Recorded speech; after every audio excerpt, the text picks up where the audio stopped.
സത്യരാജന്റെ jail ചാട്ടത്തെക്കുറിച്ച് എനിക്ക് ചില ധാരണകളൊക്കെ ഉണ്ട് സർ. അവനെ സഹായിച്ചവർക്കെതിരെ ശക്തമായ നടപടികൾ എടുക്കണമെന്നാണ് എന്റെ അഭിപ്രായം. I also agree with you. അതിനിടയ്ക്ക് കാരണമില്ലാതെ എന്നെ ട്രാഫിക്കിലേക്ക് മാറ്റിയിരിക്കണം സർ. ആര് പറഞ്ഞ കാരണമില്ലെന്ന്? മിസ്റ്റർ ബൽറാം, ട്രാഫിക്കിൽ നിങ്ങളുടെ സേവനം ആവശ്യമുണ്ട്. സിറ്റിയിലെ തിരക്കും വാഹനങ്ങളുടെ മത്സരവട്ടവും അറിയാമല്ലോ. അത് നിയന്ത്രിക്കാൻ നിങ്ങളെപ്പോലെ ഒരു ഓഫീസറെ ചുമതലപ്പെടുത്തിയതിൽ എന്താ തെറ്റ്? സാർ, ഞാൻ ഇനി ഒരു പരാതിയും എനിക്ക് കേൾക്കണ്ട. പൊയ്ക്കൊള്ളൂ. Balu, please go.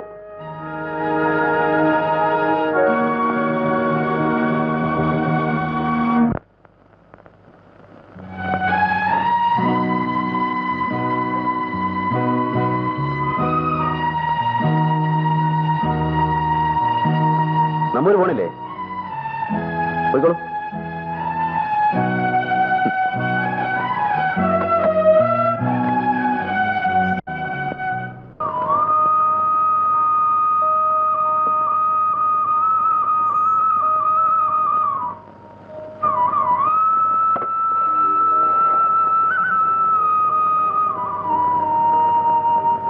നമ്പൂരി, നമ്പൂരി, എഴുന്നേറ്റേ, എഴുന്നേറ്റാ. എന്തിനാണോ നടക്കുന്നത്? വെപ്പുണ്ടേനൊക്കെ അവിടെയല്ലേ? കടപ്പ് അവിടെ തന്നെ മതി. ആ അസുരന്റെ കൂടെ ആവായിരുന്നു. ഇന്നലെ രാത്രി വേറെ ആളും ഒന്നും അവിടെ കൂടെ കിടക്കാൻ. ആ ഇതാ വരുന്നു ഇയാള് തന്നെ. ഇറങ്ങി പോകുകേ.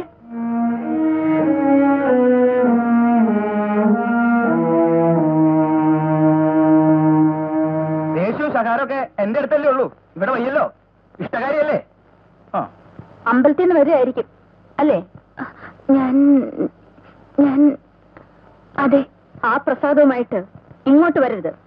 ഈ ഉമ്മത്ത് കയറരുത്. രാധേ, ഞാനും നീയും അങ്ങനെ കഴിഞ്ഞിരുന്നവരാണ്. എന്റെ ഉമ്മി നിന്റെ കൂടി അനിയനാണെന്നാണ് ഞാൻ കരുതിയിരുന്നത്. അവനെ കൊലക്ക് കൊടുത്ത ദുഷ്ടന്റെ കൂടെ കഴിഞ്ഞിട്ട് ഇല്ല രാധേ, അദ്ദേഹം ഒരിക്കലും അത് ചെയ്യില്ല. നിനക്ക് അങ്ങനെ പറയാൻ നോക്കൂ. പലതും ഞാൻ കേട്ടിരുന്നു നിന്നെ പറ്റി. എന്നാൽ ഇത്തരം ഒരു മനുഷ്യന്റെ കൂടെ നീ ഇല്ല. ഇനി നാം തമ്മിൽ കാണണ്ട. പോയിക്കോളൂ രാധേ.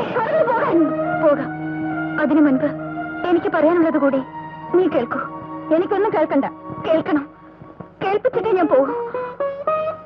പലപ്പോഴും ഞാൻ നിന്നോട് പറയാൻ ഒരുങ്ങിയതാ. കഴിഞ്ഞില്ല. ഒരിക്കൽ ഒരാളോടെങ്കിലും തുറന്നു പറയാതെ എനിക്ക് സ്വസ്ഥത കിട്ടില്ല. എനിക്ക് സ്വസ്ഥത കിട്ടില്ല രാധേ.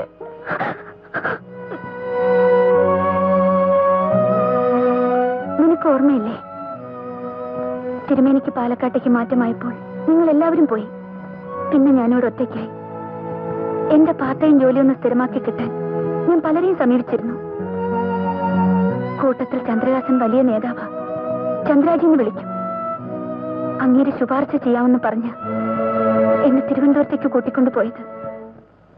എനിക്ക് വളരെ വേണ്ടപ്പെട്ടൊരു കുട്ടിയാണ്.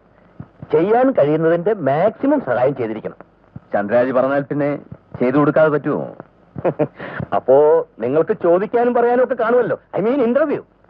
11:30 എനിക്ക് മിനിസ്റ്ററുമായി അപ്പോയിന്റ്മെന്റ് ഉണ്ട്. ഞാൻ റെസ്റ്റ് ഹൗസിൽ കാണാം. സീത പരിഭ്രമിക്കണ്ട. സുകുമാരൻ നായർ സ്വന്തം ആളായിട്ട് കണ്ടാ മതി. ഞാൻ ഇറങ്ങുന്നു. സർട്ടിഫിക്കറ്റ് എല്ലാം ഫയലിലുണ്ട്.